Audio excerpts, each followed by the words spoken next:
Fucking sound. Computer's dying. Unreal start. Good evening. Good afternoon. 25 past 3, so afternoon. Hope everyone's well. Hope you're having a lovely day so far.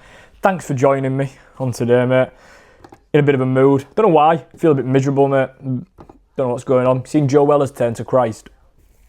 I'm not sure what's going on there. Hope he's well. Keep seeing people saying things about like religion-induced psychosis and such. Scary. Hope he's doing well. Not that he's ever going to watch this, but you know, I wouldn't wish ill on anyone. I'm not that type of person. I'm far too nice. As the title suggests, it's a bit of a rant, or not a rant, but a bit of a talking point around the whole optimality. There's a fly in here. It's doing a fucking head in. It's been here all day. I'm either going to name it or kill it. That's the way it's going to go.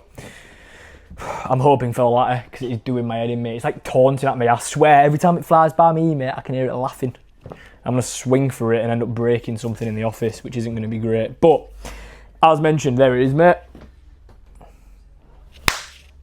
Missed. The sort of talking point is on like optimality and the level of optimality that you need in order to sort of run as a functioning human being. It was a big sort of buzzword not so long ago where like everything had to be done the optimal way. It was like a buzzword of how to find the most optimal thing, but the truth is you don't really need that much optimality in your life. You just need to start doing things.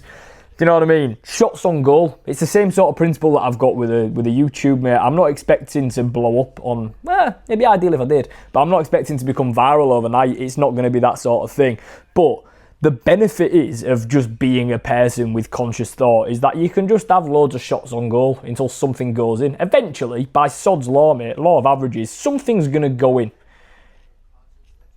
Something's going to work. Let me rephrase it as that rather than, you know, the sort of invasive wording that I was using previously. But something's going to work if you just have loads of shots on net. Like, something's going to end... You're going to end up scoring.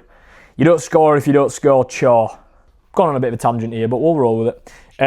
Like, I'm not expecting to blow up overnight. I know that's not going to be the case. I am just, you know, doing it as a little bit of an outlet for me. I quite enjoy doing it. I think I've mentioned that before. It's quite therapeutic in a sense where I'm just making stuff that I like to watch. I do watch myself back. I'm a narcissist.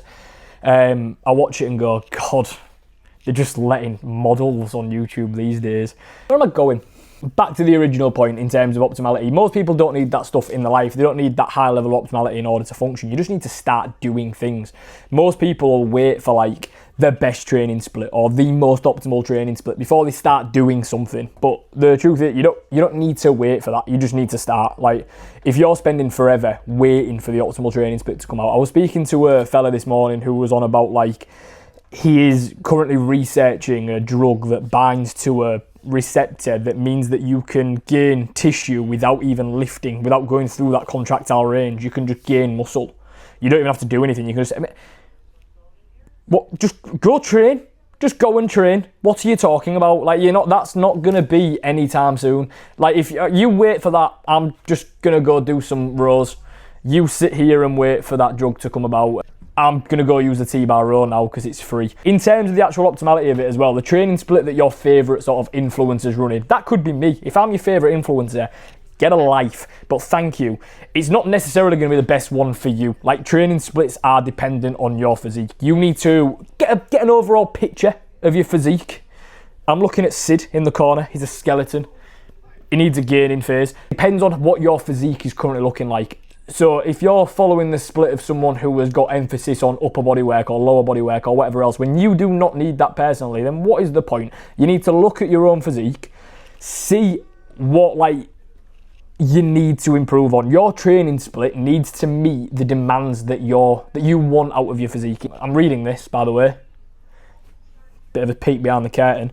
It needs to be set up so that you can run the split for a prolonged period of time and see actual progress, not just chopping and changing it when you see something new you like. Now, poignant point for me, because I used to do this all the time. I used to see someone, I'd be doing an RDL, I'd be running up numbers for RDLs for a while, and then I'd be like, just see someone doing like a conventional deadlift, and I'd be like, I could do that.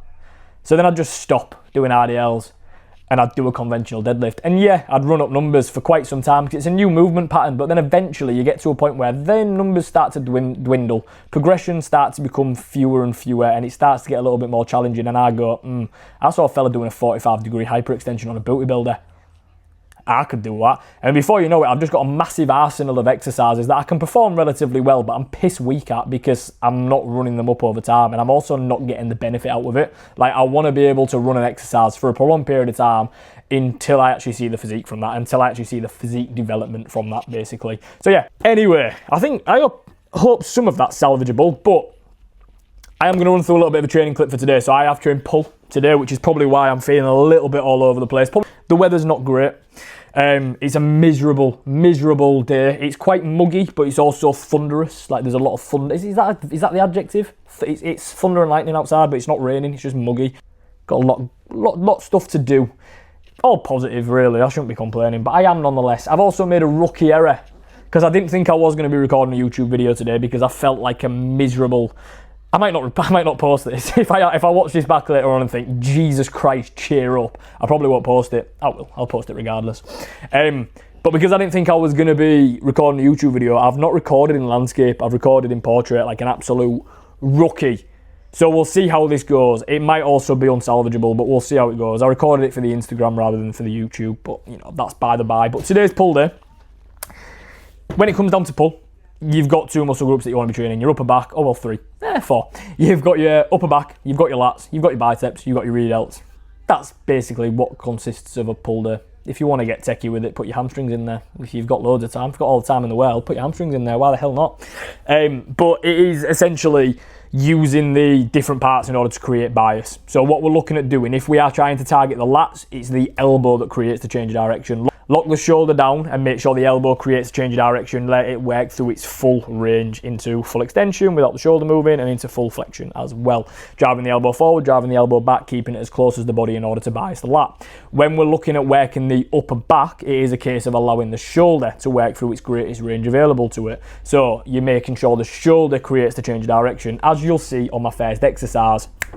So I start off with a prime extreme row. Now, because this is at the beginning of my session, I put all of the load on that middle pin, just so there's no real bias in either the lengthened position or the short position or whatever. It's just heavy, just a heavy bit of kit. And all I'm thinking about doing on this one is a reverse action cue. So I'm making sure that that shoulder is creating the change of direction because this is an upper back movement. So I'm dragging the shoulder back and then I'm pulling the elbow in line with the body. I'm taking a slight pause in the lengthened and a slight pause in that shortened position as well, just to make sure that I can standardise form. That is another point. Back onto it. When it comes down to this sort of optimality, you don't need that much of it. Like, the training program doesn't really matter all that much. Obviously, it's got some level of importance. You can't just be doing 1,000 things and hoping for the best. It's not just a case of throwing shit at the wall and seeing what sticks, which might be a contradiction to what I've said previously. However, it is going to be a case of making sure you're standardising your form and execution over a long period of time in order to see progression. That is one of the things that I'm being really, really conscious of like as of recent, making sure that I'm not letting myself bounce out of sort of lengthened positions, shortened positions. I'm taking time, I'm owning the weight, and I'm earning the progressions. Anyway, then we're going into a lat dominant row.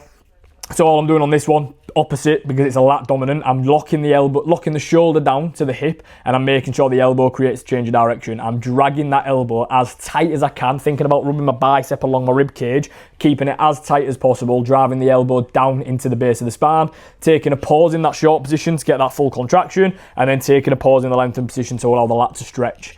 Then we're going back into an upper back movement. Now, this isn't usually the case. There was a little bit of a cue around the lat. I usually do a single arm lat pull down, which I do last today, but there was a cue, so I just swapped it around. I'd usually do 2 lat movements, then finish off with the upper back pull down. However, I've got the upper back pull down, again, upper back bias, so what creates the change of direction? Shoulder, well done. So the shoulder creates a change of direction again. I'm thinking about dragging the shoulder down and then pulling the elbow in line. Again, the shoulder is the first thing that moves. When I go into that lengthened position, I am fully letting that shoulder go. I'm letting it work. I'm letting it work through its fullest range, right? I'm letting it get that stretch. I'm taking a pause in the stretch. If you want to make sure that you're hitting the muscle group that you are intending to hit, take a pause in the lengthened position, pause in the stretch to make sure that you are putting length through that muscle group that you are trying to hit. That was an AJ Morrissey thing, so you can't even come at me as if that's bollock. AJ Morrissey said that, and he's probably the best natural bodybuilder who's ever lived, even if he does really peculiar things with his feet when he squats. Does that with his toes, doesn't he? Don't know if anybody else has seen that. That might be a bit niche. Then we're going into a single arm lat pull down. Usually this would be third. However, because of waiting around today. Exercise order changed a little bit, you know, I wasn't waiting around all day. I've got places to be. I had to go home and be miserable. Couldn't stay at the gym all day in a happy place. Then I'm thinking, so again, lat dominant movement or lat bias, lat focus. So I'm thinking about the elbow creating the change of direction. I am locking the elbow down to the hip and I'm driving the hand down as hard as I can, pulling the elbow down in front of me and then down into the base of the spine. And then thinking about reverse, like a reverse punch on the way out to fully elongate that lat, get the full stretch there. Having to use a little bit of an assisted rep on that last one, mate. I know. Someone commented on my TikTok before saying like assisted reps in 2025. And then like a flower emoji. I don't know what you kids mean. I don't know. Mate, I'm not down with the youth. I don't know what they're on about. I just said, okay, thanks for commenting. Please leave me alone. Then I've got a little bit of arm work. So doing things completely the same. That's the secret with arms. Secret to training arms and getting big arms, mate, is just do everything the same. Like you are training to failure or close proximity to failure, standardising form, taking a length in the short and length in the taking a pause in the length and then a pause in the short, same as you would any other muscle group, mate, and it'll grow over time. Just standardise form and take progressions as frequently as possible and you're laughing. All I'm thinking about doing on this one, obviously the back support or the arm support is at the base of the tricep there. Thinking about reverse action cue, dig my tricep down into the pad by pulling the wrist into my bicep as hard as I can, take a squeeze at the top and then pause in the lengthened position. Behind the back D-handle curl, then I'm working in a lengthened position for the biceps. Obviously preach curl, where the shoulder's in flexion, is going to be working in the shortened position. And then when the arm is behind the body, or the shoulders in extension, we're going to be working the bicep in the lengthened range.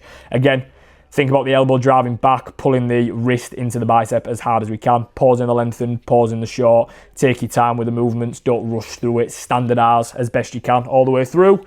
And then the very last one is a rear delt fly, sorry. Is it fly without an E or with an E? So yeah, then we've got a reverse fly, a rear delt fly. So all we're thinking about doing on this one, there was a Jeff Nippard thing that said about, imagine there's a load of coins on the table, and as you open up, you are trying to pick up as many coins as you can. That's quite a good cue. I quite like that one. Like you're trying to Scrooge McDuck it, you're picking up all the cash, mate. Imagine you've got glue on your hands and you're picking up as much money as you can. And then we're taking a pause in that lengthened position, a pause in the short position. Again, nothing, crazy. Just standard stuff. Standardising my form and progressing my weight over time. Making sure that standardising doesn't slip just because the weight gets heavier. It's a trap that I've fallen into as recently as this week, mate. I had a talk about it this morning with my coach. Because I was getting stronger, because I was eating more food, the ego took over a little bit. That little devil on the shoulder was going, you can press 3 plates. Couldn't, shouldn't have, knackered my shoulder. Should have really slowed myself down and just not got carried away with it, but I ignored that and just went for it.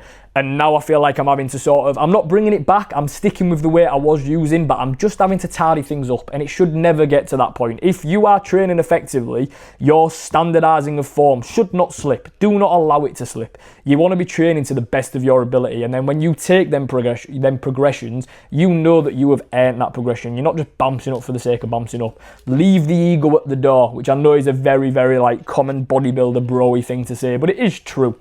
It is true. I go in every now and again and I think, whack. I'm at 2 plates on the, 2.5 plates, sorry, that's a brag, on the Jim Lecco hack squat. I went in the other day, Billy Big Bollocks, thinking 4 plates on this today, easy. I didn't try it because, clearer heads prevailed, and I probably would have broken my knee, dislocated my hip, and just been in a pretty bad position. It would not have been the ideal outcome, so I just avoided it. But you need to forget that. You need to leave it at the door and just sort of work up over time. That's when you're going to see progression, and that's when the gym gets more enjoyable. Everything outside of the gym is stressful enough, so when you're in the gym, make sure you enjoy it. Make sure you have fun with it. You going in and just whacking a load of weight on, yeah, it's fun, but you're going to end up injuring yourself, as I'm more than savvy to with my right shoulder at the minute, which is just screaming at me. I am doing bits of rehab here and there. Obviously, I am a rehabilitation specialist at Body Boost Clinic in Hull. But it's not fun. But yeah, I think that's about it. Bit of a rambly video. I'll see if I can... That was camp, wasn't it? See if I can salvage any of it. We'll see. But yeah, hope everyone's doing well. Thanks for watching.